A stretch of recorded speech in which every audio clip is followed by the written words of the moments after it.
ये जिंदगी बड़ा ही हंसी है, ये जिंदगी बड़ा ही हंसी है। इसका इस्तेमाल करें हर रात के बाद एक सुबह का इंतजार करें। वह पल भी आएगा, वह पल भी आएगा जिसका आप बरसों से इंतजार करते हैं। बस अपने मेहनत पर भरोसा और वक्त का इंतजार करें, वक्त का इंतजार करें। जय हिंद दोस्तों आज से हम लोग एपी, जीपी और एचपी पढ़ने वाले हैं।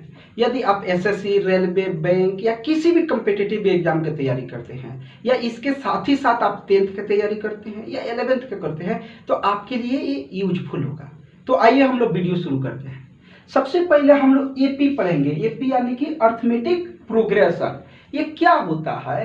तो ये देखिए ऐसे सीरीज होते हैं जिनमें दो टर्मों के बीच का डिफरेंस इक्वल हो। 2, 4, 6, 8, 10 इसी तरह से जाएगा तो इनके बीच का डिफरेंस इक्वल होना चाहिए। कितना कितना का है? 2 2 का है।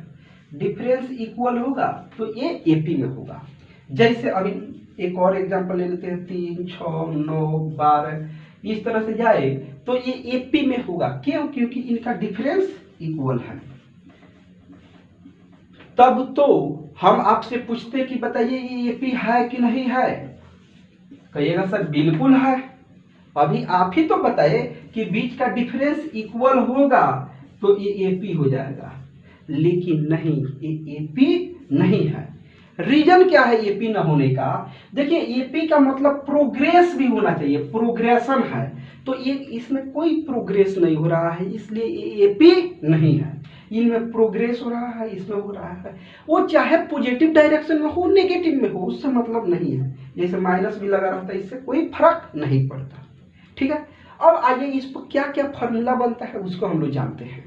देखिए यदि अगर ये एपी में है तो इसको हम लोग फर्स्ट टर्म बोलते हैं, प्रथम पद बोलते हैं, और इसको ए से डिनोट करते हैं।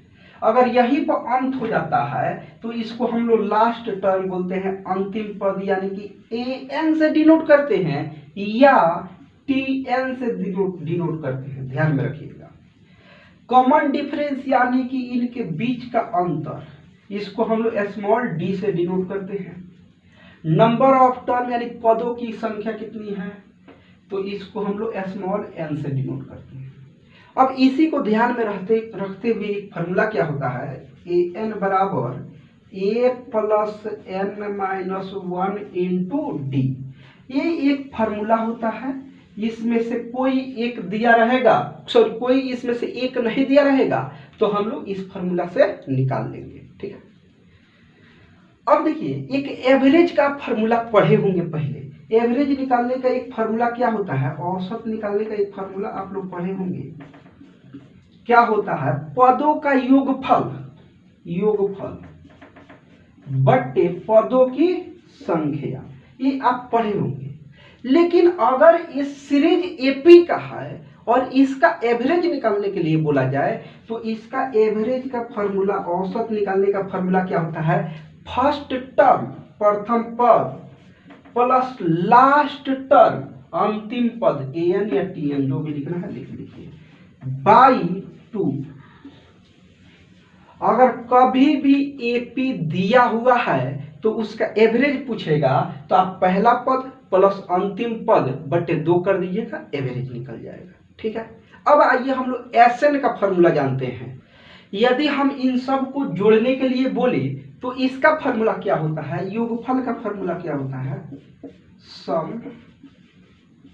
इसको हम लोग एस एन से डिनोट करते हैं, इसको एस एन फार्मूला बोलते हैं। आप ध्यान में रखिएगा क्या होता है, n by 2 into 2a plus n minus 1 into d होता है। इसको और एक ये फार्मूला हो गया।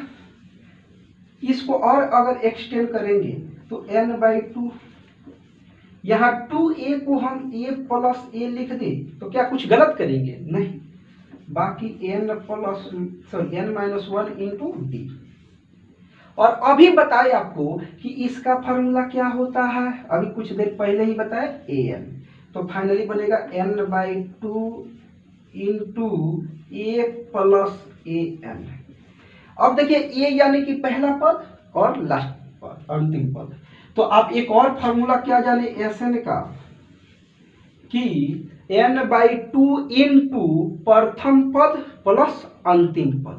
इसका एक और फॉर्मूला क्या होता है, ये Sn बराबर एक और होता है average of term into number of term. पदों का योग, पदों का औसत डायरेक्ट लिख देते हैं, औसत गुने नंबर ऑफ टर्म, यानी कि पदों की संख्या। इतना ही फॉर्मूला होता है एपी में, इतना ही से कोई भी क्वेश्चन आपसे बन जाएगा। तो अब आइए हम लोग क्वेश्चन पर काम करते हैं। पहला क्वेश्चन दिया हुआ है कि 15 से 39 के बीच में कुल सम संख्याओं का औसत बताइए। 15 से 39 के बीच में कुल सम संख्या का औसत बताना है।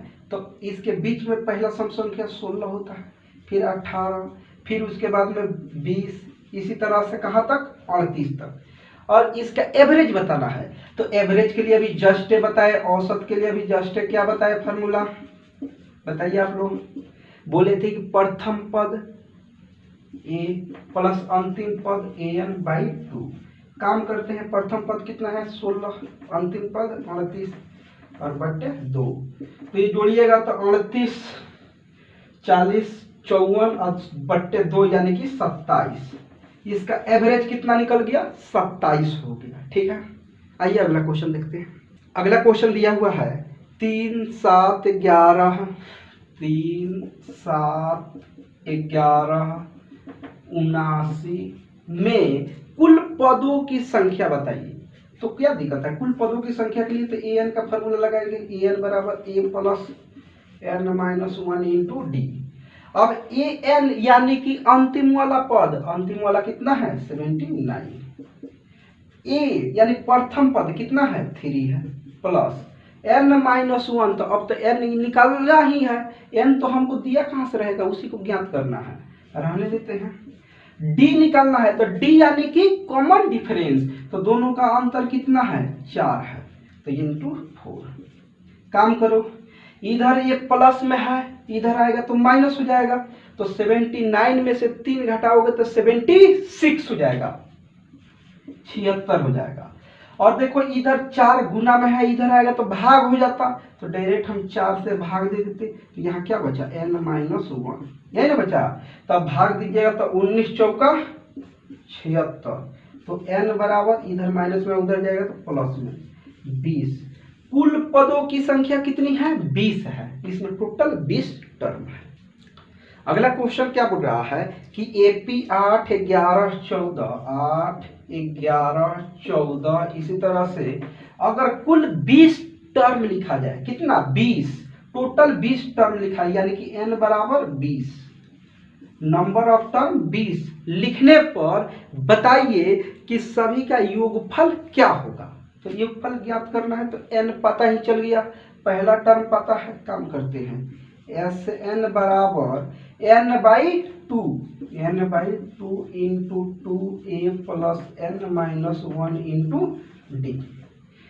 काम करो, n तो 20 है, तो 20 बट्टे 2, 2a, तो देखो एक जगह पर 8 है, तो 8 दूनी 16, अब प्लस n-1, तो n कितना है 20 है, तो 20 में से 1 घटा लेते हैं 19, इंटू डी कितना हो जाएगा, तो डिफरेंस कितना का है 3 का, तो यहाँ 3 से गुना हो जाएगा, तो फाइनली ये बनेगा 10 गुने ये कितना है 16, अब प्लस 19 क्या 57, जोड़ दो, ये 10 गुने कितना हो जाएगा 7, 6, 13, 6, 1, 7, 73, यानी कि 730 इसका आंसर हो जाएगा। कुल सम कितना हुआ, सम हो जाएगा 730।